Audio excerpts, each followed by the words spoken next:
Untamed is going to be untamed. It's going to be a little crazy. I want to talk to my people. I want to talk to my brothers and sisters. We can have grace and humility in how we interact with other people. Oh, hot dog, look at you. And nobody talked about what's really happening. And let's have conversations about what truth is.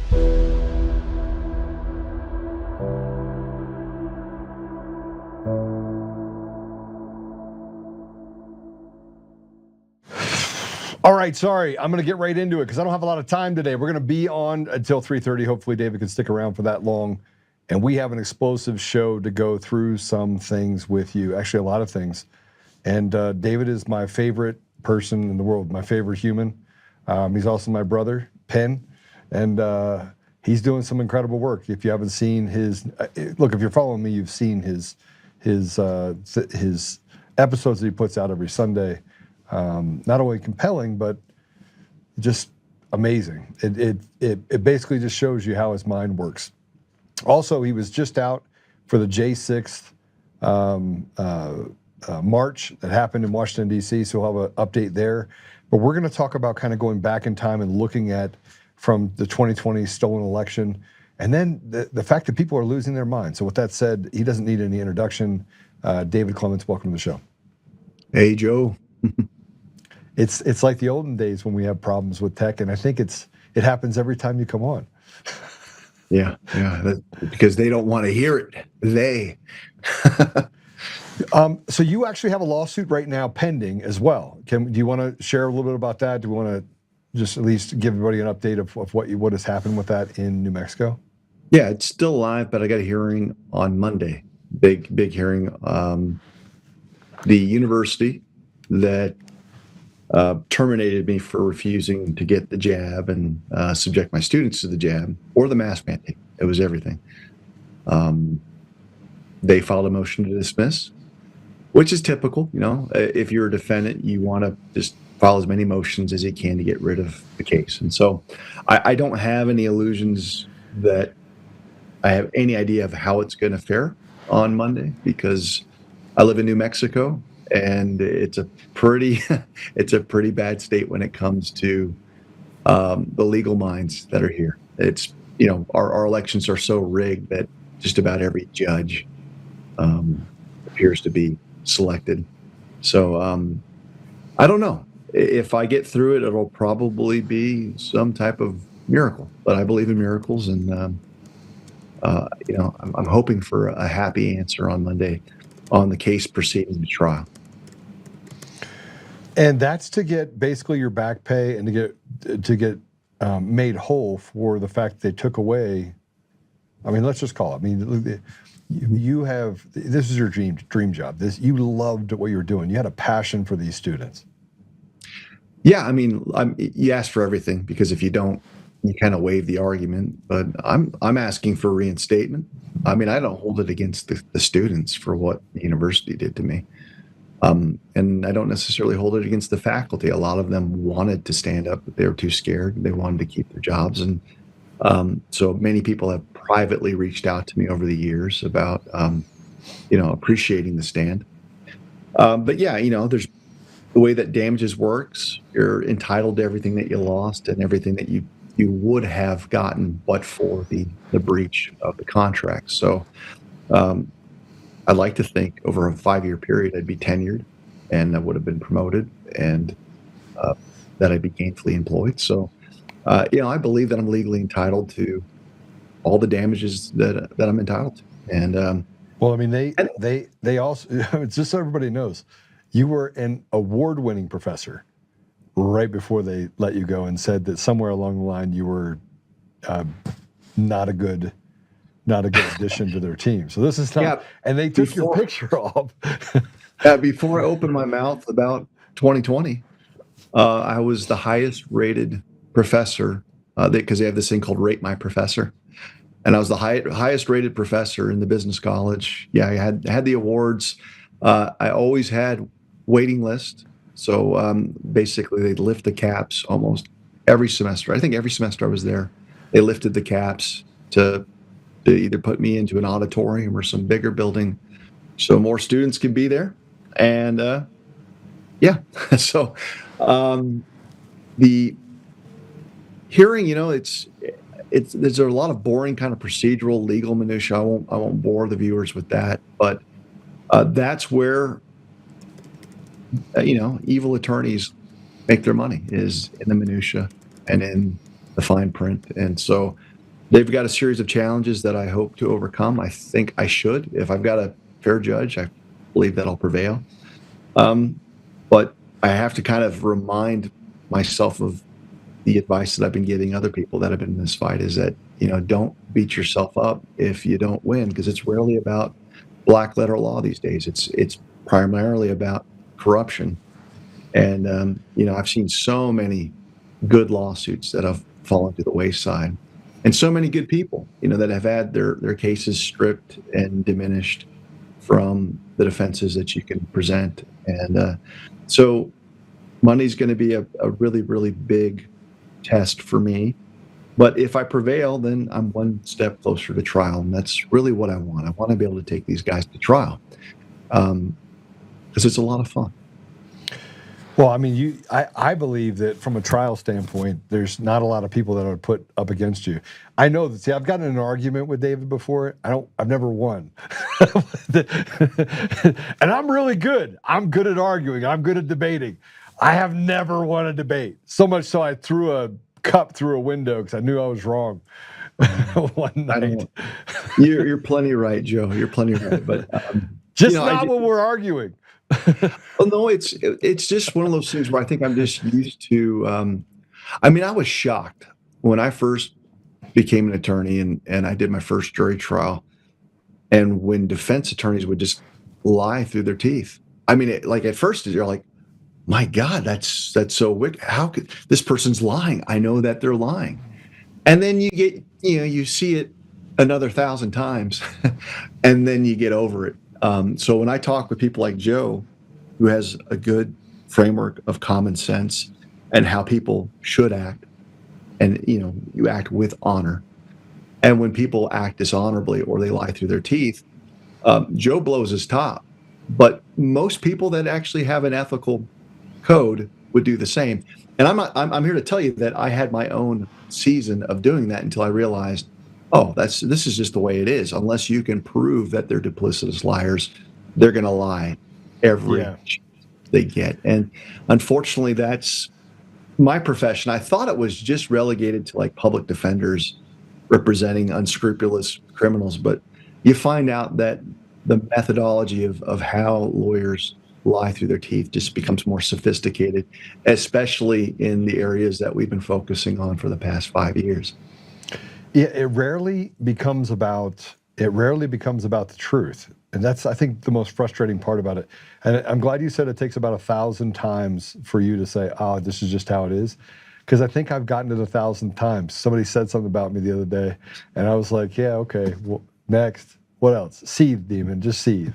I've almost gotten to that place where it's like, okay. Well, it never gets old. When we got on your show just now, I was shocked. I looked at my feed on X, and I had George Magazine call a bunch of posts clips that I put out from Let My People Go, bullshit. And I'm like, and at first I didn't think it was George Magazine, because surely George Magazine, this was a pro-Trump publication, at least at some point. Surely they believe that 2020 was rigged. Surely they believe that the election was stolen. Surely they believe in systemic election fraud. And then, I check it out, and apparently they must have new ownership. There's really no accounting for this. But even the clips that they were calling BS on, it's impossible to call BS. Like, one of the clips that they were upset about was Harry Howery, who is, in fact, a co-author of the Help America Vote Act, who, in fact, was the expert on the digital provisions. And he says in this very, very short clip that there's been zero material compliance with the Help America Vote Act by the election vendors. Now, you can say what you want, but that's the author. There's no disputing that the author said that. He went on record. So for them to call BS on that, I'm like, what happened to you? And I know that I think the editor is a guy by the name of Gene Ho, who used to be at all the Reawaken event tours, and I think was even a personal photographer for Donald Trump. So I was just very, very confused. And I even offered them, like, let's do a debate. Like, I don't know who has gotten a hold of your editorial board to now have an official position that we don't have systemic fraud in America, especially in light of all the bombshells that are happening with respect to the Venezuelan whistleblowers, the stuff that was put out by Gary Bernstein, Ralph Pizzullo through the Stolen Elections book. And just there's this huge flooding of the zone from not just me, but like President Trump went on a spree like late at night where he's just forwarding every single clip. And some of those I saw your clip. I saw your clip. And I'm in one of them. And so I'm sitting there going, well, you're not really doing anything for Trump these days. So I'm just kind of scratching my head on, I mean, it's like, what the hell happened there? So check out my channel. And if you're following George magazine online, you might want to reconsider because they are not what they used to be. Well, so, I actually just posted on there, you're not a serious person. On one of the posts, I said, you're taking away hope. Okay, so I get it. Let's have hope with a fraudulent system, and let's go get rainbows and marshmallows while they steal the rest of the ethos and the soul of our nation. See, these are just not real people. They're weak people. They're pathetic people. Yeah, someone gave me a good analogy, and this really is relevant to all of Conservative Inc., which is they know that they're operating with like counterfeit currency. It's like fiat currency. It's not real.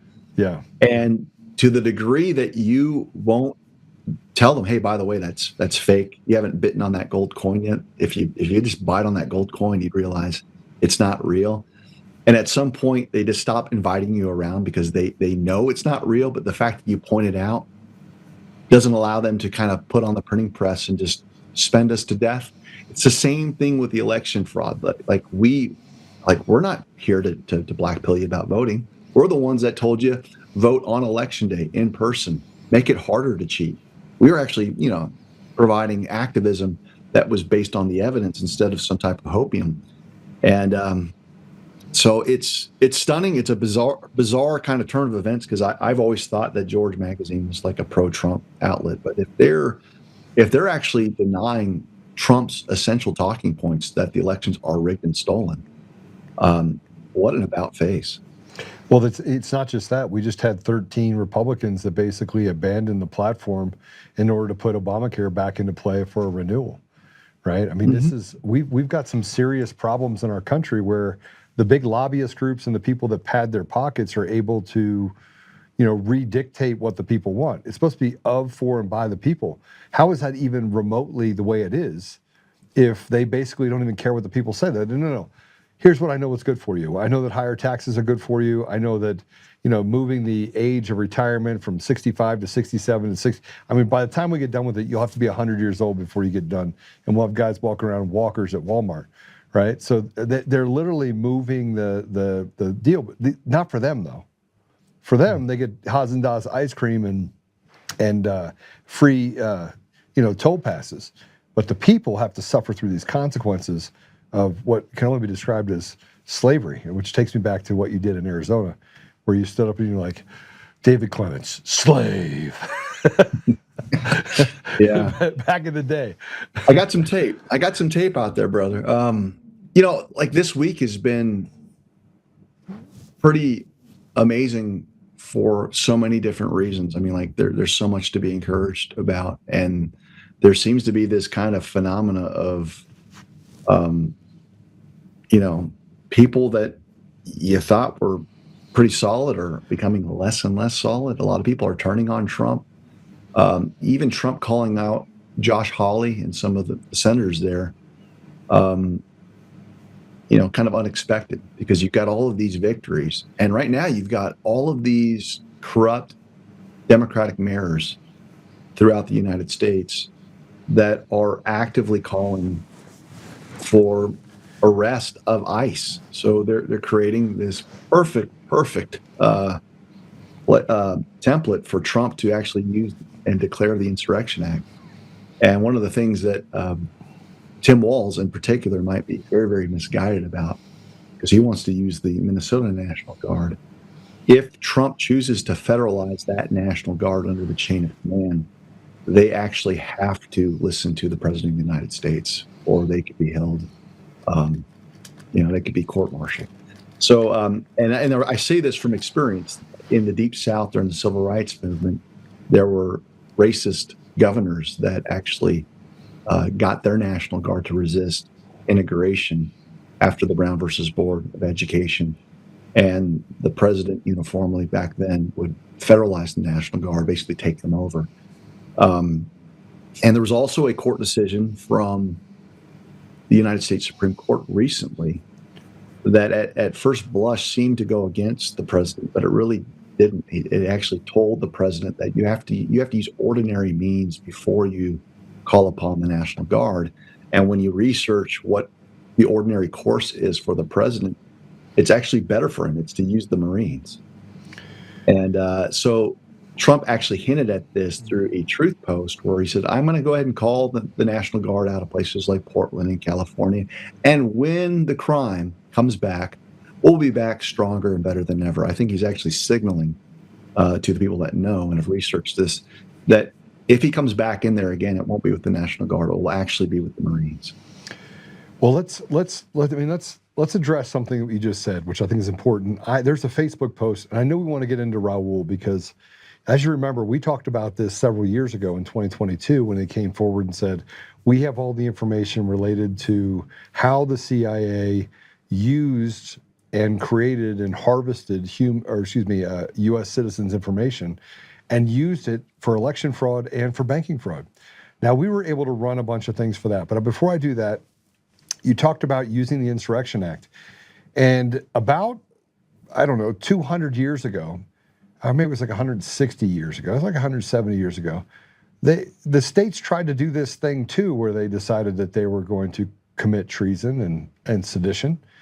And let's go ahead and put it up if we would. This is the post that I put up before, and this is the AG of the DA in Philly.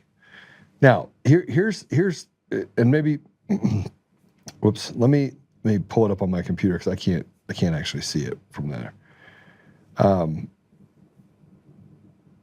This post is the Philly DA agent or Philly DA saying that ICE, in the wake of the Minnesota shooting, any law enforcement agent, any ICE agent is going to come to Philly to commit crimes, and you can get the F out of here. I will charge you with those crimes.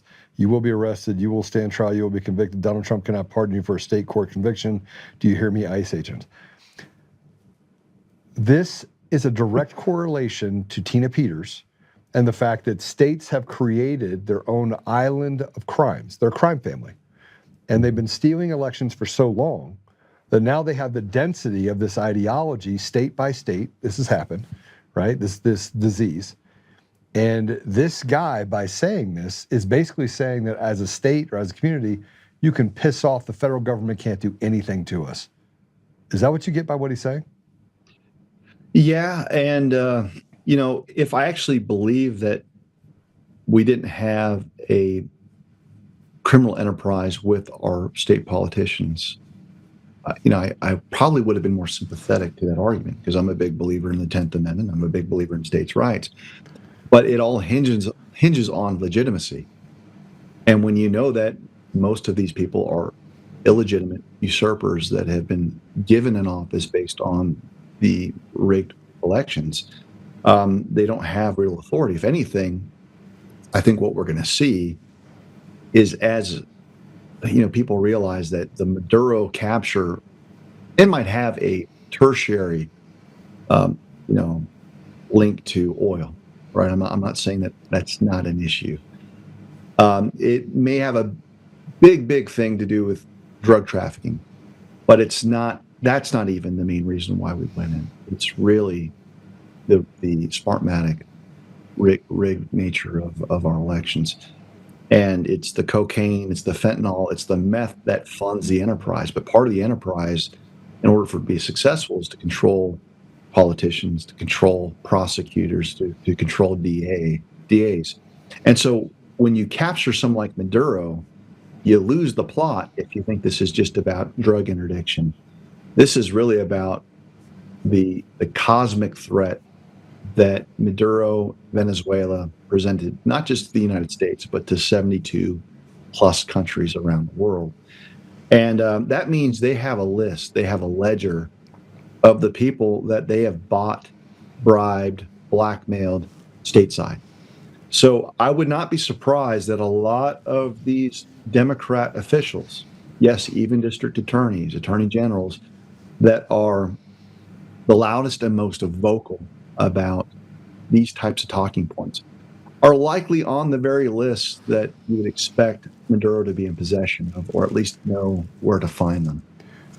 So it's looking like a huge, huge plot that, for those who have eyes to see, this favors Trump in a remarkable way, and it does favor Tina Peters. I think even his reposting yesterday, again, free Tina Peters, he is not forgetting about her. I think he's actually waiting for all of these circumstances to arise to a certain level where he basically declares the Insurrection Act, deploys the military, 13 cities or more, and you better believe Denver and where they're keeping Tina is at the top of that list.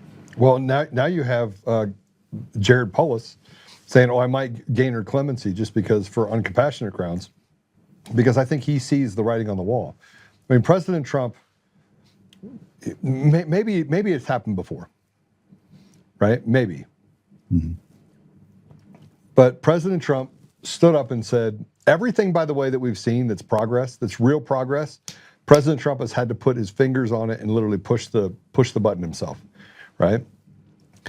But as easily as him eating Skittles, he plucked a leader of a country out of the country when two of the largest world powers were just there, China and Russia, right? And he walked in and he disposed of his security team and took him and his wife out without one casualty, U.S. casualty, and did it in 3 hours. Not only that, Joe, he used Delta Force, and this is something that is lost on a lot of people. But I've got friends that are former SEALs. That was a huge, huge thing because a lot of missions, like after the fact, they will deny Delta's involvement. Right. And many people that I talk to are telling me that this also means that if you're not using the Navy SEALs to secure Maduro, there is still a present risk for leaks to come out of the Navy. And so a lot of people that have a much better sense of that kind of world, that's not my world, are saying, Dave, the fact that there were zero leaks, and there's a lot of people that want to actually argue with me about that. Like, you mean the fact that they said that they had a leak, but they didn't use it? That's a lot. Yeah, like the Washington Post and the New York Times, apparently they maintain, and even some of the people from the White House are saying that, we let our partners in the press. It's like bullshit. I'm going to tell you right now, and you ask anyone that's in that Navy SEAL Delta Force world, they would not go on a mission, period, if the Washington Post or the New York Times had any knowledge about that mission. It is the most absurd thing to parrot.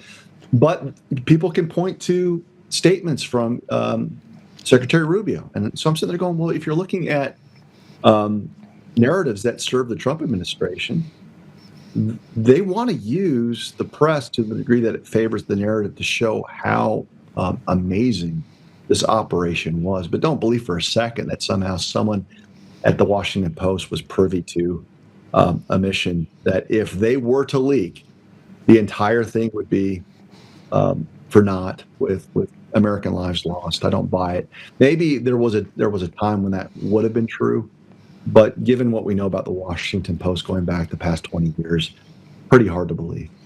Well, I mean, let's be honest.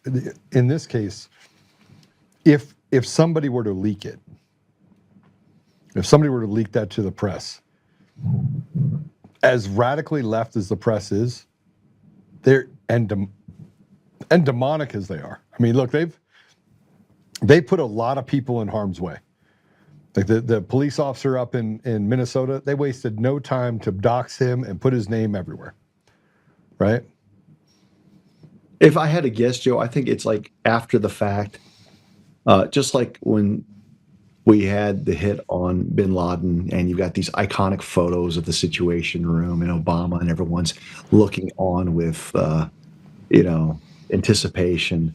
That I don't think that the White House minds after the fact creating this very, very great thing for PR. At 1 o'clock in the morning, Yeah. we had relationship with trusted sources at the press. It's like, does anyone quite realize the relationship that Trump has had with these rags to suggest that we're going to trust in them to somehow maintain their silence? It's doubtful, but it's one of those things I can't prove. But most people that I know from that world, I had become good friends with David Rutherford, who was a SEAL, some other people in counterterrorism in the cyber realm, saying that usually they can spot something going on in the way that they look at cyber channels. And they were amazed. They said never in their lifetime had they been in a position where they didn't see something going on in the cyber world that would kind of give you a tell about a mission. Because a lot of these folks are tasked with actually supporting these missions. They were all kept in the black and in the dark. And it was actually very similar to what happened when Trump had the strikes against the nuclear facilities in Iran. You'll recall that even Tulsi Gabbard was in the dark. Trump went out and said, "Oh, Tulsi didn't know anything about it." So, I mean, if you can keep the head of ODNI in the dark about a mission, chances are you're not going to, say, "Hey, Washington Post, come over. We want to give you all of the insights into what we're doing."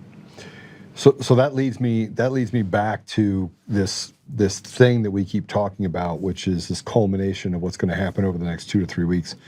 We know what has to happen in order to get rid of the machines and the mail-in ballots, and President Trump put out that post. And the post was that I'm going to get rid of machines, I'm going to get rid of mail-in ballots, I'm going to file an executive order that we know what these machines are used for. He picks off Maduro. Everyone says narco-terrorism. We've seen this story before, the first 4 years of President Trump, where he basically says, "I'm going to throw a press conference." And then he uses the media to have them put out what he wants to do at the press conference, right?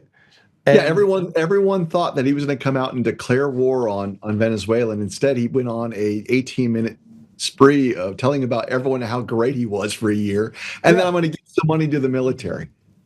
But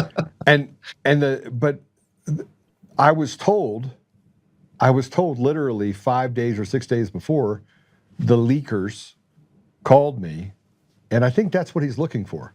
And I don't mind that people tell me things. I don't personally, when somebody tells me something, I go, "That checks, okay." I keep it quiet, right?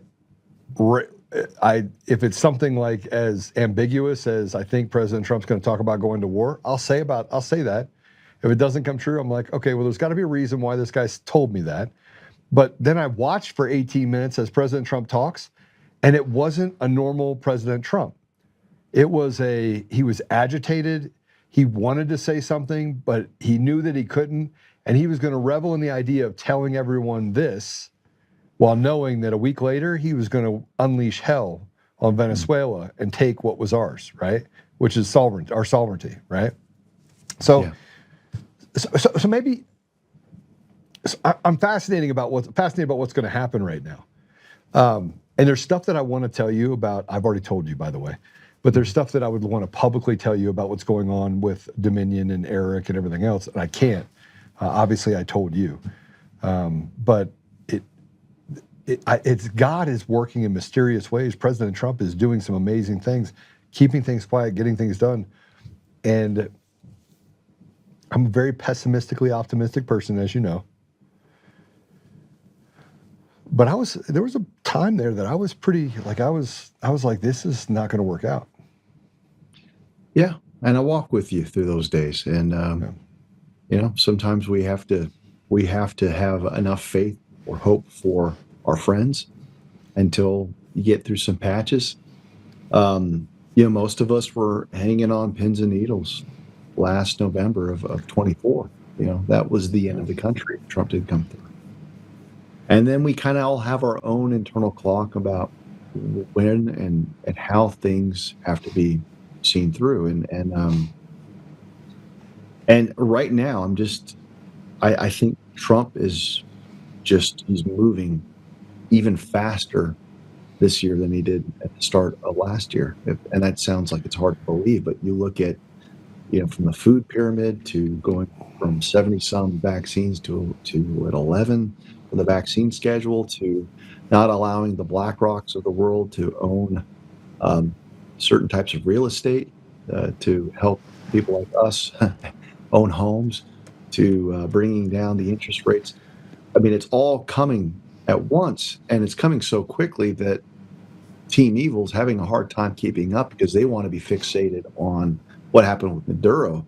And in 24 hours, he's forced them to jump on a different topic. And then you have what happened with the ICE shooting. And so it the chaos seems to be favoring Trump, if that makes sense. It's like he is setting the tone and using the frequency of everything that he's deploying, whether it's through Scott Bessent, Hegseth, Rubio, and the momentum is just so fascinating to watch. So I'm really, really encouraged by it, Joe. And some of the other things where he's using the Department of Labor website, to use these messages that have been reserved kind of for the Q stuff, trust the plan. I mean, so he is continuing to give a hat tip to a very, very marginalized group, which he's basically telling you, I'm using the military. and I've been, over the past 6 months, laying out what I think is going on with the military. He really can't be any more overt at this point. That's exactly what he's doing. And I would not be surprised that in the next week or so that he deploys the military in all of these cities and we start seeing massive arrests. I mean, the game board has been set. And so we're all waiting for it. I'm just so excited because I see the board clearly. All right, so let's get to the board. Let's talk about the board real quick. I think people really want to hear about this. Back in 2022, Patrick and I was just going through this with one of the person that I had go into Romania. And if you remember, David, I couldn't go. Like I tried to get a flight out. I tried to reach out to Mike Lindell and say, Mike, can you give me a flight over? I went to do a commercial flight. Then I thought maybe I'd go through Mexico. They weren't letting me out of the country, which was pretty scary, actually, because then you're trying to figure out who's trying to stop you. Why are the airlines? I could still fly domestically, but I couldn't fly internationally. And I couldn't buy a flight in Mexico to go to Italy to then drive into Romania. They wouldn't let me do it, right? And so we wanted to meet with this guy, Raul, who reached out to me and was like, look, you're probably the only person that I think we can trust. And can we get this information to the right congressman? So I want to play this cut. It's for 4 minutes long, and you could keep us on here with it. But this is Raul and Victor. This is the intro. This is started with online identity and banking fraud. Like, where did it all start for stealing elections? And here's the interesting part. Raul gave us names, social security numbers, addresses. We were able to verify this stuff through Act Blue. And then start asking questions like, hey, what state did you vote in? And they're like, oh, I'm in Virginia, and this information was in Tennessee. And I would ask them, did you give money to any candidate? They're like, no, I didn't give money. So we started uncovering and unraveling things before it was. We just didn't know how deep it was until they started really looking at it. But let's take a look at this one. This is the first Raul and Victor intro. This is in Romania in hiding. Raul and Victor. Morning, gentlemen. Okay, so it started with identity theft, and then it moved to online banking fraud.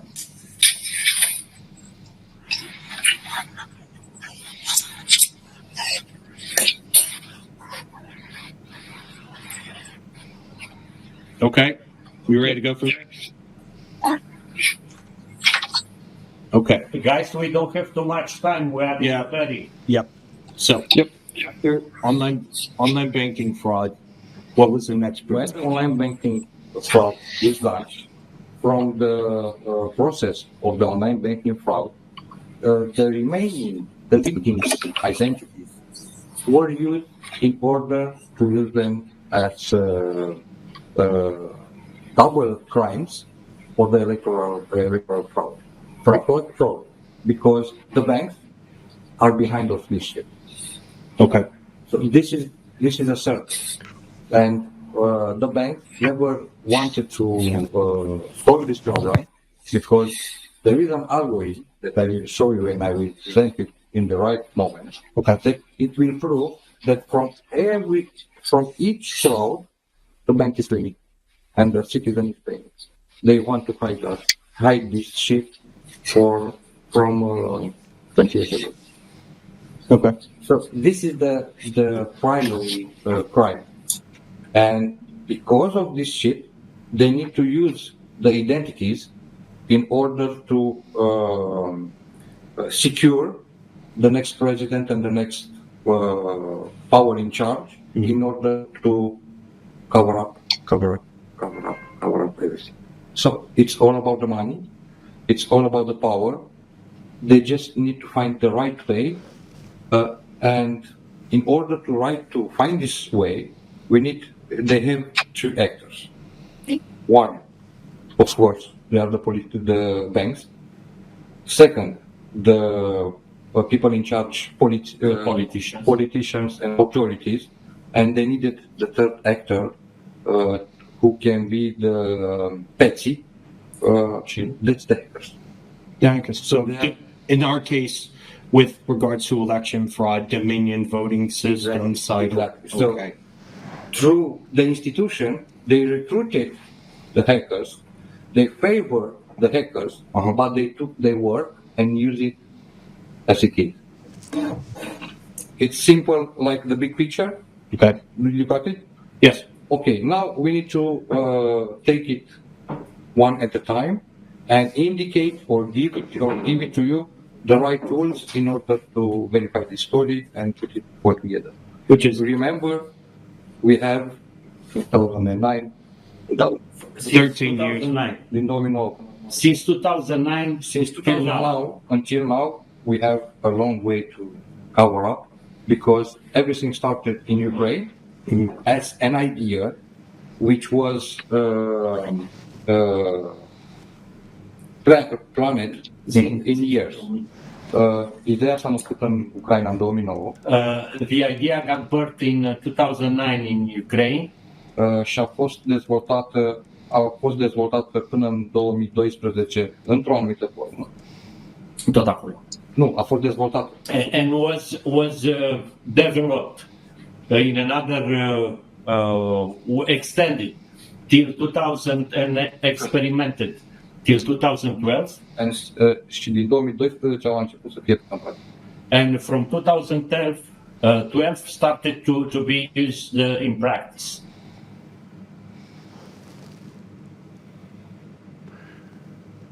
So this is the beginning of it.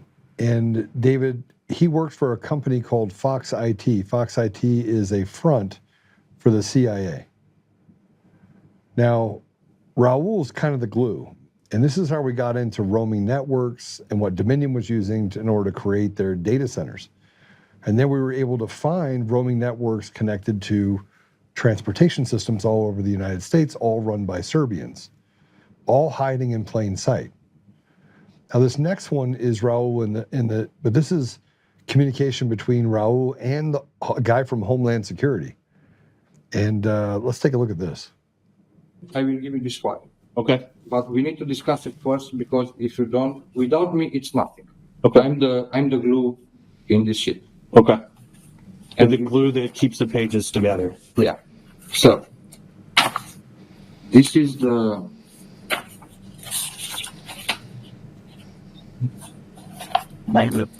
How many percent is it? check. Read this. Okay, Raul, I've got 12 July 2019. 12 July 2019 highlighted. I've been there, checked the visitors register on 16 July 2019. Okay, and this is a text message from, This is my communication between me and the Homeland Security guy. okay, So read it, and we will come back about these messages because there are a lot of messages. Okay. But just to make a point, okay.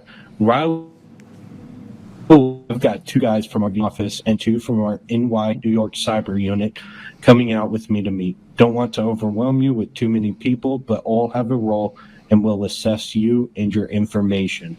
I see a number of ways we can work together, but want to stay focused on specifics. Bring what you have available to show, and we'll discuss potential options, but be prepared to be straight with us. The ellipsis, the who, what, when, and where in totality is important for us to make a good judgment. Just want you to be prepared so you aren't caught off guard. This is a native English speaker. what? This is definitely American. Okay. Scott C. All my words will be doubled by documents and samples. What I don't have, I will tell where it can be found. Exactly the point. Sounds fair? Yes. However, I may ask you to forget about the past and focus on the future. Hold on. Regarding this phrase right Okay. here, I want to make some completation which is not seen here. Okay. On the meeting in the U.S. Embassy, they proposed me to forget about the information which I have regarding the election fraud and the banking and the identity theft. Okay. Instead, I will get a Washington, D.C. seat, $1 million in cash, and I can Got that? Million? $1 million there in the embassy. Okay. Continue. Just a second. Yes.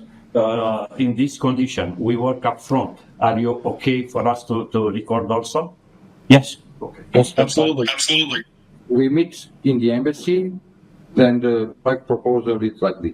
One seat in Washington, offered by one of these guys, one of the guys from the New York cyber.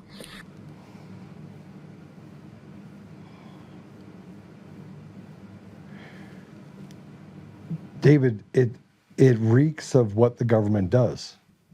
I want you to forget about what happened in the past. Let's work together. Let's give you money. Let's move you over here. Let's shut you up. Yeah, it's hard to say, right? You know, like when I look back at these videos or I hear the whistleblowers, one of the things that strikes me is that as civilians, we were over the target. I mean, you were over the target. We were, and this was from publicly available information. So we didn't even get to really look into the guts, with exception of just a few people who we all know. And it's amazing when you listen to these folks, the whistleblowers that Gary and Raul Pizzulo interviewed, that there's complete alignment between what we found as civilians with what they revealed on the other side. Like there's really no discordance between the two sides. And that's cool. And it's cool to experience it here. Like I was actually quite used to it as a prosecutor because I'm never allowed to talk with a criminal defendant. You know, they're surrounded by lawyers. They have the right to remain silent throughout a proceeding.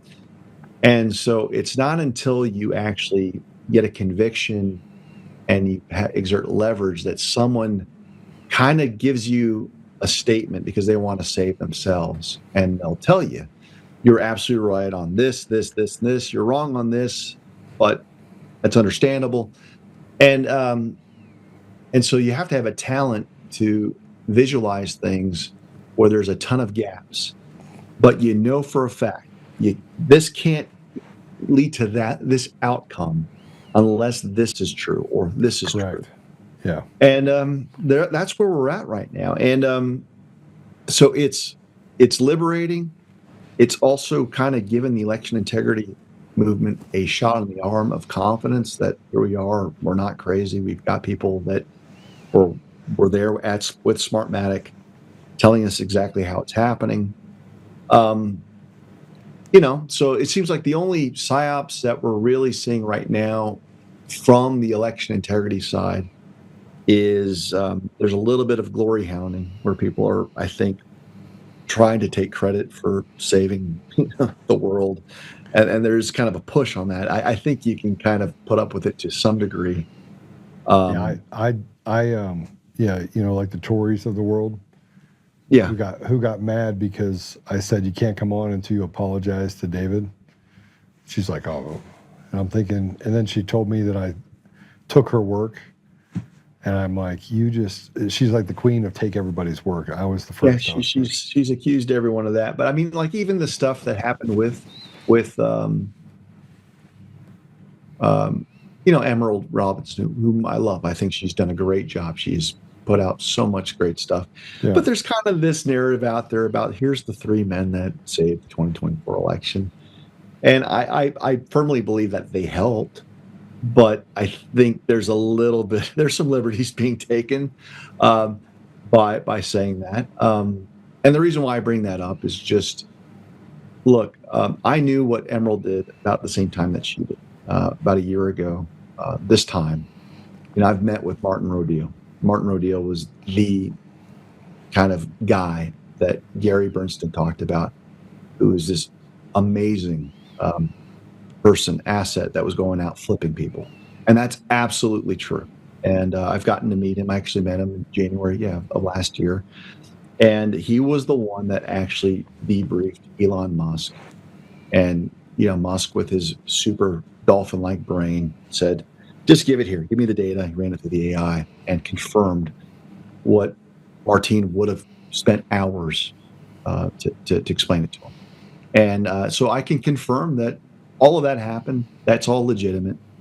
But here's the problem that I have with kind of whitewashing certain things and erecting heroes that need to take credit for saving the election. In those same interviews with Gary Bernstein, we're told that he was on the road for a year, kind of hiding from authorities in Switzerland. You got Patrick Byrne showing up with his millions, kind of funding it all. That somehow these three would have had the operational wherewithal to do a cyber intervention of Dominion in Serbia.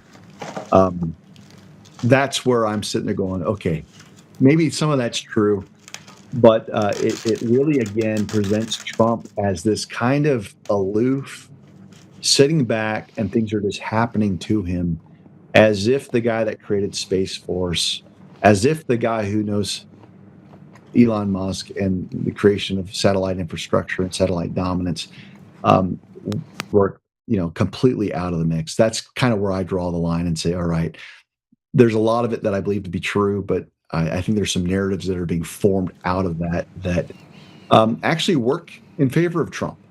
Let's be honest. I don't think he wants anyone talking about the military carrying out an intervention in the 2024 election. And so maybe that's the purpose behind it. Yeah. So, I mean, look, I think I'll just say this. I think Patrick Byrne is amazing. I mean, he put it all on the line. I guess I just don't care who takes credit. And I've gotten to that point where you've done a lot, David. Like nobody can question. Like I have been on that trail with you for years. We would be away from our family a week, 2 weeks at a time. I mean, we know the sacrifice. God, better than that, God knows the sacrifice. God knows that we did and we honored our commitment 1,000%. And so I let those people that want to take all the credit, great. And I mean, people have tried to take that credit. It's not even that, Joe. I don't care. I don't care about the credit at all. I mean, I can make sense of it. I guess what I care about is just the truth. And if someone's going to tell me that, 3 people, civilians, carried out the greatest cyber intervention to stop the communists from stealing the election in 2024, I just don't think that passes the sniff test, and I've got my reasons why. That doesn't mean that those people are bad people. Those people, I know for a fact, I'm here to say, are incredible patriots. that helped us. But the way that my mind works is I have to be conscious of the PSYOP and the next PSYOP and the next PSYOP because honestly, we can't risk ever going back down this path again. And so, I think from a historical standpoint, we better really come to terms on exactly what happened to never let it happen again. And maybe we'll never know the whole truth. But if we end up getting the same shared result, which I think Patrick and Emerald and I would all agree on, is an election without machines, and I know that's where they're at, I hope, then it'll be victory. It'll be a good day. Well, I want to show you something else because President Trump, when this came out, this next cut is a letter that Raul wrote to the ambassador of the United States, warning them on what would happen in the election in 2020. Let's go ahead and play this. Okay, all right. So in order to understand, one of one, like here, your embassy have, and I will prove it how they got it, when they got it. I have the tracking numbers, the names, and everything that is needed. I have it with me. My name is Raul Nikolai Coulter, a former external risk analyst in the field of cybersecurity and banking cybersecurity. I make this document available to you and inform you of the following. I am a witness and whistleblower in more than 10 domestic and international cases in favor of the American people. As you can see from the contents of the file, the data is highly sensitive. Due to the fact that starting with 2011, 2015, 2018, 2019, 2020, I notified the criminal actions against American citizens and against American institutions, an abusive case was created for me to be stopped or eliminated. Given that the accusations brought against me are abusive, a Facebook post misinterpreted, they will probably try in other ways to silence, or eliminate, or discredit me. The law and the Constitution are not respected in my case. I respectfully request an urgent meeting to discuss and present with certain aspects of your country's national security. Along with this aspect, I must inform you and present one of the most important secrets of your country, a secret discovered by foreign entities, a secret that can be useful to every American and global citizen, a secret hidden by certain criminal interests and mathematical banking algorithm. My last visit to the headquarters of the USMC in Bucharest was on 16 July 2019. In the next 2 to 3 days, another abuse is about to be committed against me, which is why I will communicate the following numbers. Personal mobile. If my phone number is locked, it means they acted abusively. Trusted locally contact, just ask about me. That number. Trusted international contact, just ask details about me. Thank you very much for your time. I hope to see you soon. Have a great day. For a fast preview, search the pink and green marked words in the material. Okay? So did you make a big picture regarding what this thing is? Yes. This is the most important thing from everything. The banking algorithm. And I have it. I still have it. We got tech. Can deal with that. Well, we need to work on this. Yes, because it's so simple, but it's so hard to understand.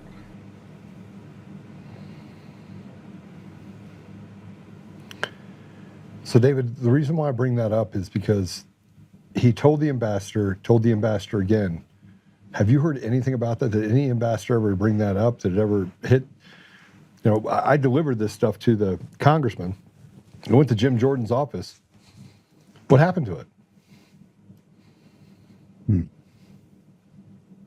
Yeah. Well, they keep talking about banking. So that's another thing that,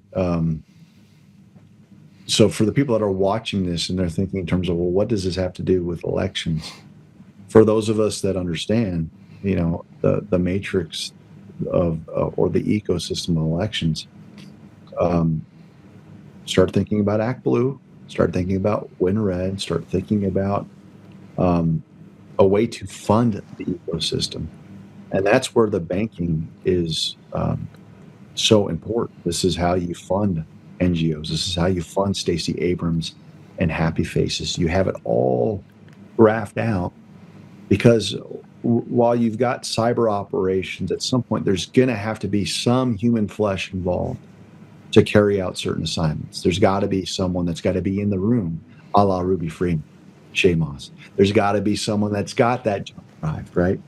So funding that apparatus through the banks This is why it's so encouraging to see what Scott Bessent is talking about over at the Treasury about mapping Antifa, mapping out these designated terrorist groups and tracing funding sources. It's why it's so encouraging to see Peter Beneger's work, where he just talks about smurfing and all the stuff that's going on.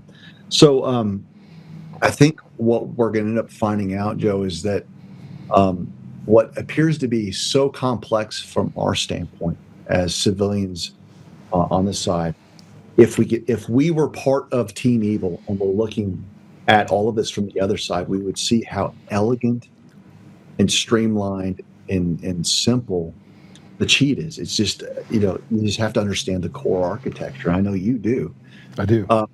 And so that's kind of the place that we're at. It's like, I think our psychological hesitancy in 2020, all of us, myself included, it's like, surely this isn't as pervasive as I think my conscience is telling me it is. Surely this is a 6-state problem. This is not even a 6-state problem. It's a 6-county problem. And we'll get through it. And every day we're given a bombshell or some video like this takes on new light about how pervasive entire financial sectors, entire banking institutions are part of this large con.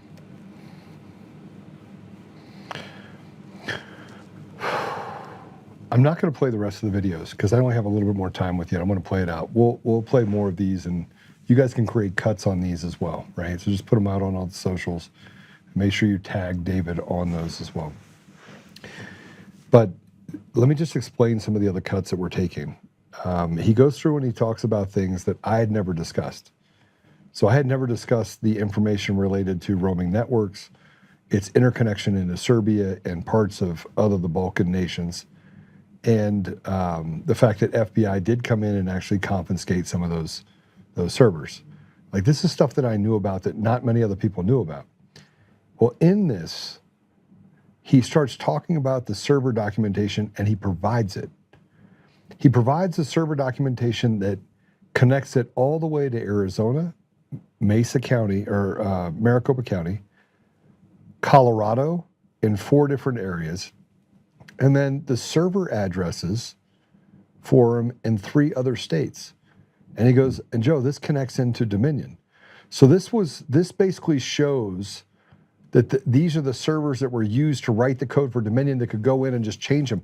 And remember what we talked about back in 2021 and 2022? I said, David, how many people do you think is needed to execute a theft of an election at the local level all the way up to the national level? I think I remember it just being one. Just one. Yeah. And for 5 years we've talked about Eric Coomer. You wrote an entire movie on Eric Coomer. Did you get served anything on Eric Coomer when you made the movie? Did they do anything to you? I mean, you were prepared for it. Did they do anything to you? Well, they've done plenty, but it's all been through proxies, the disciplinary boards of my state. So there was a huge campaign to basically do a professional assassination of my career. What didn't serve their interests is to have a guy who could represent himself and not stand up and stand up to them and use a platform. So I think they wanted to negate that strength, which I had, and say, well, let's just write 1,000 hit pieces on the guy, make everyone think he's crazy. And to some degree, it's worked. I don't think they thought we were going to be as resilient as we've been. And I don't think they thought that we'd put out a movie that had a South Park creation of Heinrich Coomer. But I can tell you this, I've had other cases with other people that I've represented where Dominion knows exactly who I am.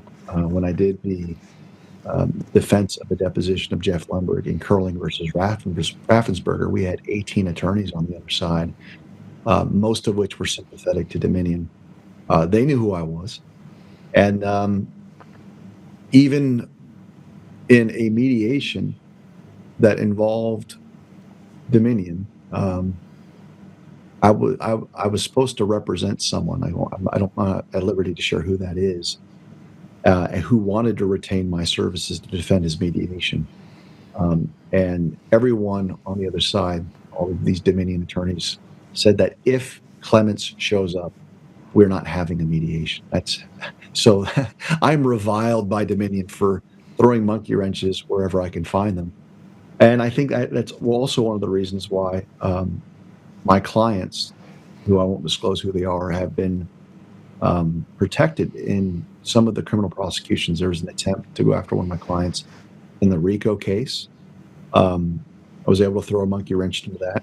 And then you have corrupt DJ Hilson, who's a special prosecutor in Michigan, who's going after Stephanie Lambert, Matt DePerno, Claire Rendon. And all of a sudden, they've gone radio silent on some of my clients. And so I'd like to think that they are now not so certain, Joe, that they're going to see the day of being able to wrap up their trap for really, really good people. And when people start getting really, really quiet and they're not as quick to schedule up the next trial and issue subpoenas for people that you know and love, that's a really good sign. Yeah, well, I still have to wrap up all my experts. So I'm hoping to give Jeff Lindbergh a show for one of those. He'd be basically the nail in the coffin with Roger Fuller and a bunch of other people. So there's so much, brother. There's so much. But I want to finish the discussion today with this. 5 years. I want to know, what have you learned in 5 years? And this is a big question. Do you regret the last 5 years? What's the greatest thing that you got out of the last 5 years? And what's the greatest disappointment? I mean, so that's a lot. You know. Yeah.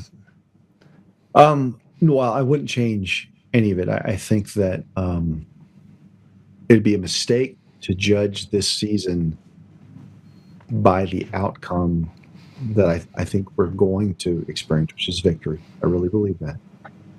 If you think in terms of this is a 5-year journey, then there's like a bittersweet, almost like if this was about a political victory, if this was about Trump winning, then I would tell you, no, it's not worth it, because the problems that our nation faces are bigger than politics.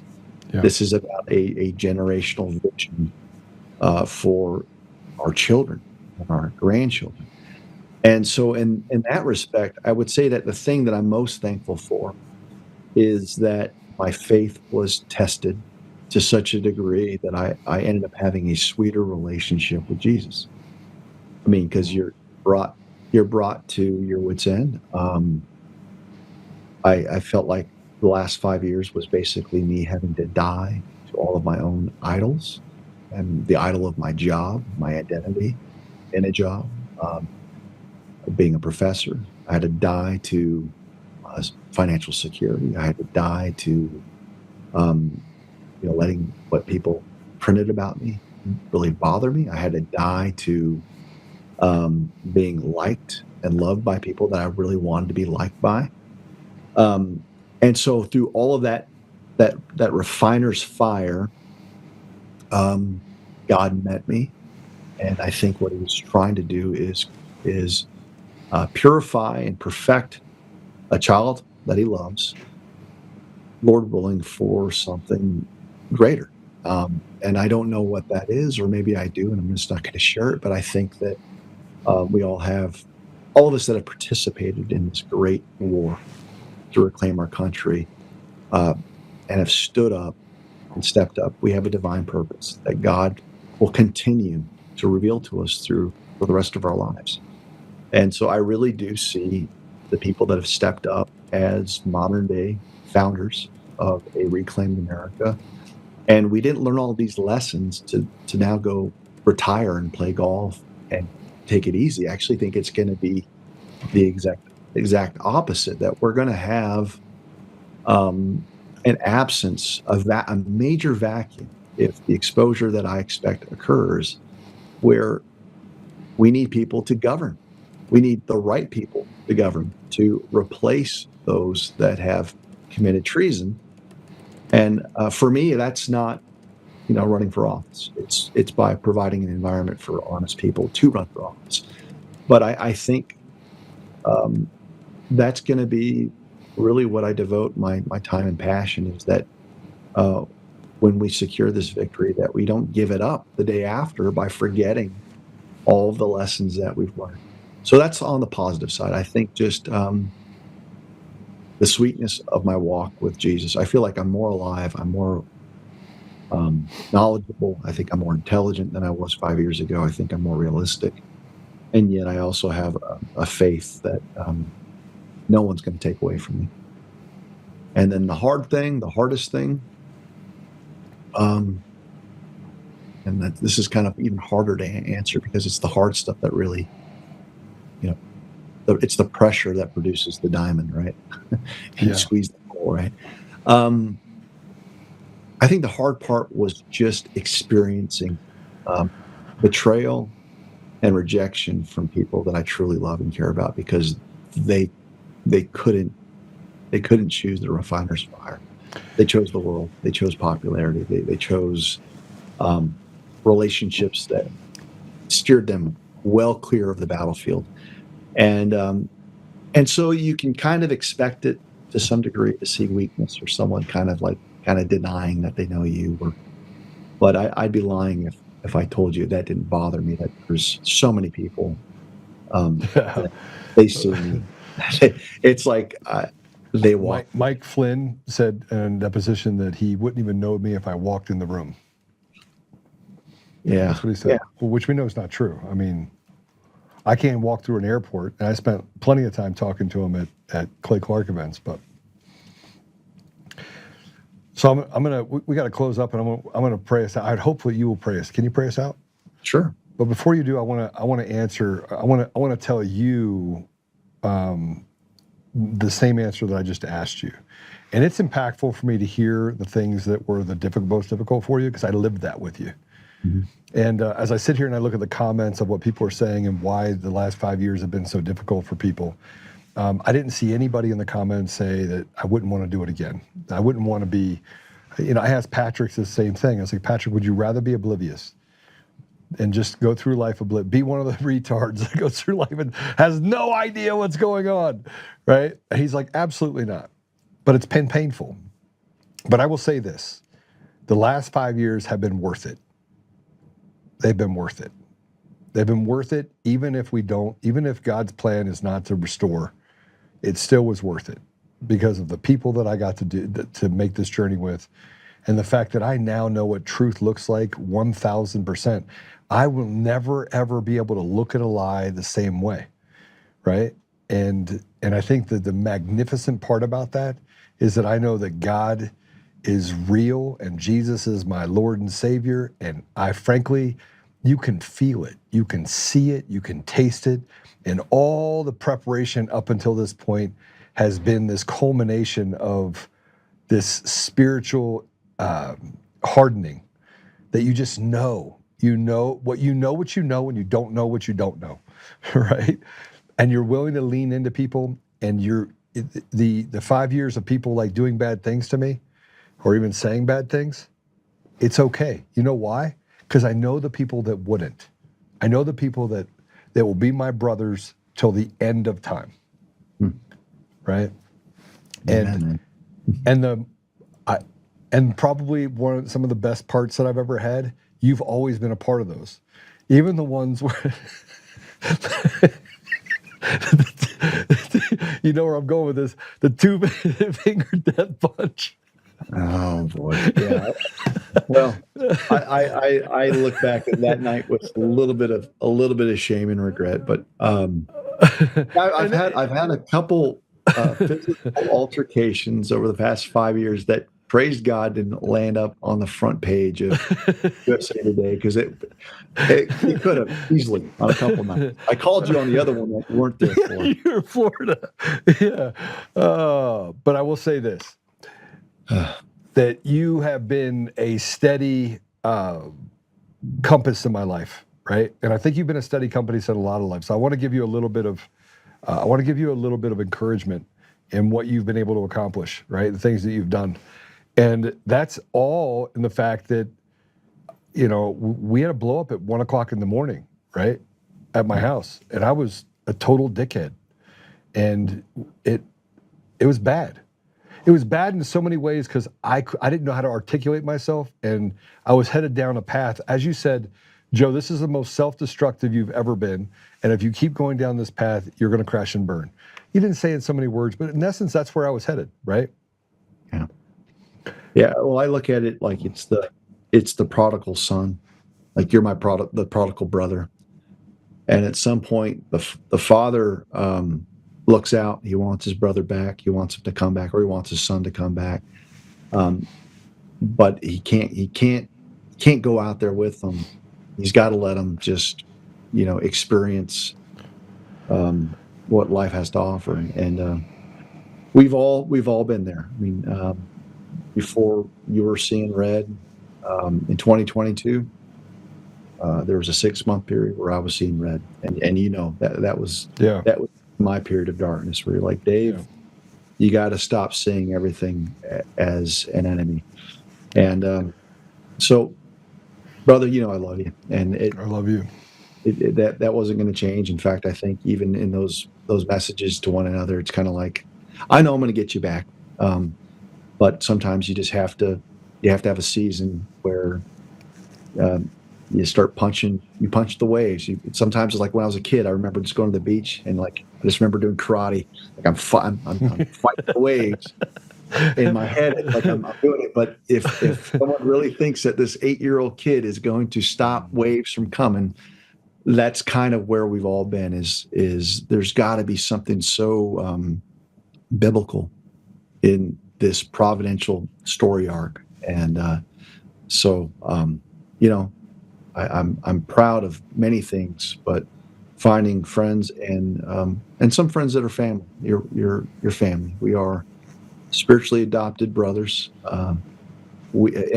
Folks, if you don't know why Joe calls me Brother Penn and I call him Brother Penn, one of the last living descendants of William Penn, which Pennsylvania was named after. Yeah, he was the guy that created the identity for the United States before it became the United States. So he was largely the person that was protected with preserving the idea of what America would become. And we became very, very good friends with intercessors for the nation. And one of them happens to be a wonderful woman by the name of Joan, one of the last descendants of William Penn. And she adopted us as spiritual sons to continue on this fight for our country. And so there's a picture out there where Joe and I are in Arizona, and we actually get down on our knees because she's older, she's in a wheelchair. Yeah. And she adopts us. And so we're family. 1,000%. Well, I tell you what, it's always fun to have you on. I got to have you on more often. And I will tell you guys all know where to find Professor Clements every Sunday when he goes live. I'll post this stuff as well with a link back to it.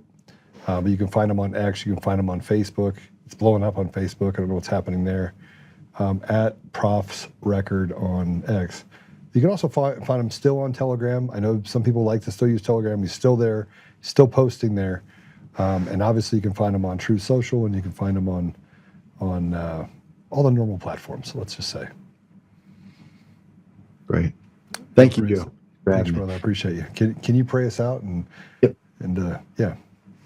Will do. Dear Lord, we first of all just give thanks to you for sustaining us, for teaching us, for refining us.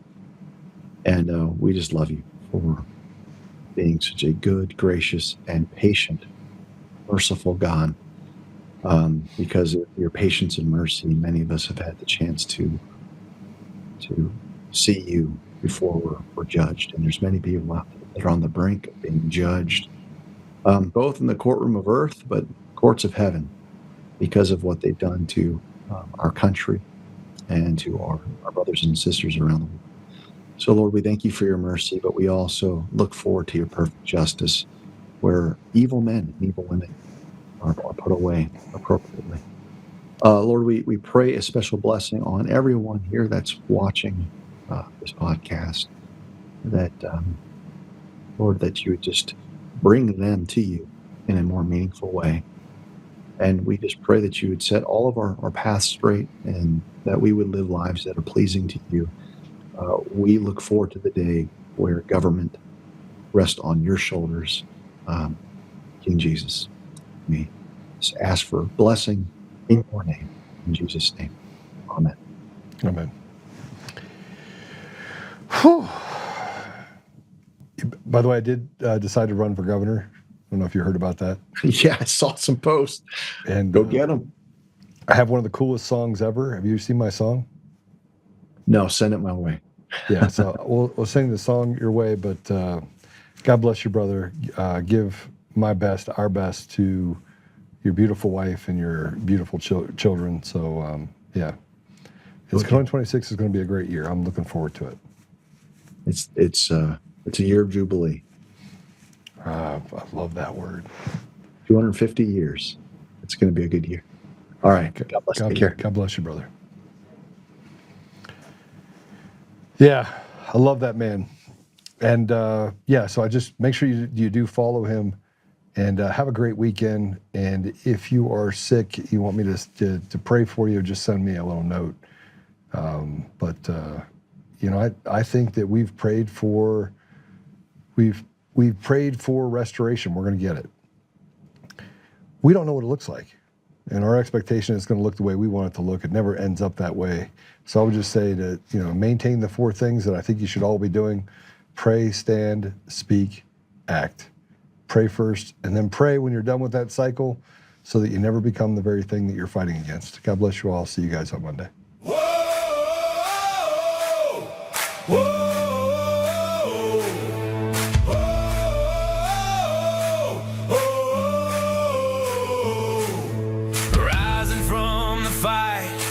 The forgotten and the free, exposing rigged machines, Kuma's lies, dominions deceit, pays a grand each day, shielding truth from corrupt halls, but he won't back down, standing tall through it all. Argentina Peters break the chains that bind her tight, hand count votes and one day bring the fraud to light. No more mailing scams, no machines to steal the night. Restore the people's voice, make Colorado right. Governor Oltmann, lead us bold and true. Badass for the have-nots, fighting through and through. Abolish property tax, cut the tolls away. Shrink the bloated state, let the people have their say.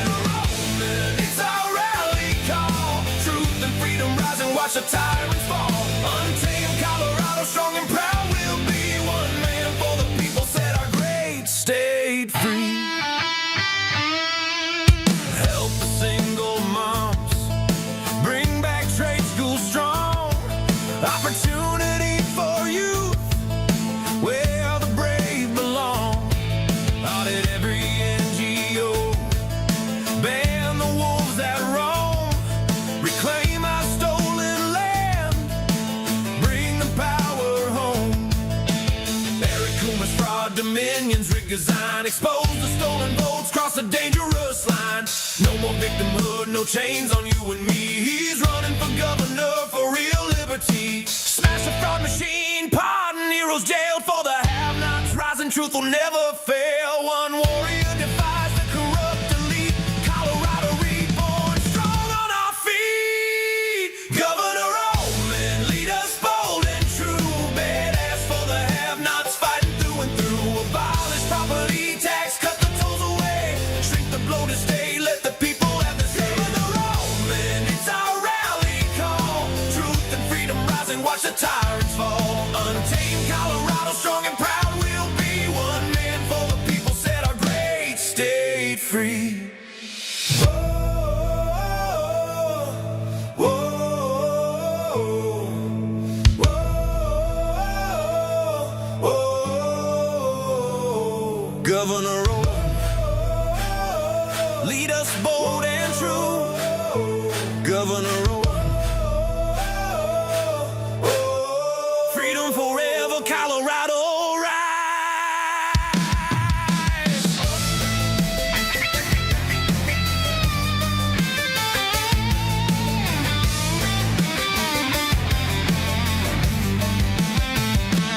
Governor Raul,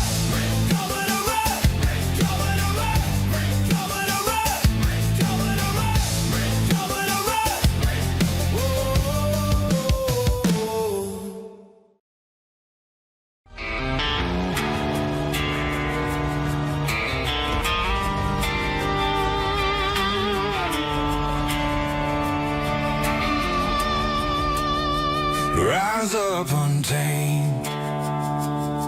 In the heart of the fire where the wild ones roam, Joe Oltmann's calling, bringing truth back home. From conservative daily to this untamed fire, we shatter the silence, lifting spirits higher. No chains can hold us, no lies can prevail. Authentic and fearless on this rugged trail.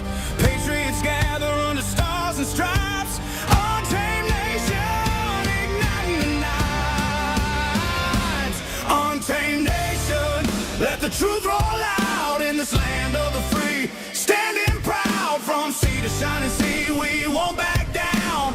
Catch the fire, wear the crown. Untamed nation, it's our battle song, motivating hearts where the brave belong. Yeah, untamed and wild, forever strong. Play it again all night long.